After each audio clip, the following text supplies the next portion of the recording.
जंगल है। इस जंगल के अंदर एक दरिया सा रहता है।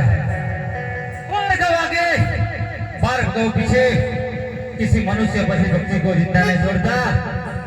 इसलिए आज मैं भेड़ों की चौकी करने बैठता हूँ। हाल दुनिया दिखावे बाबू बैठो महाराज, दुनिया दिखावे बाबू बैठो महाराज।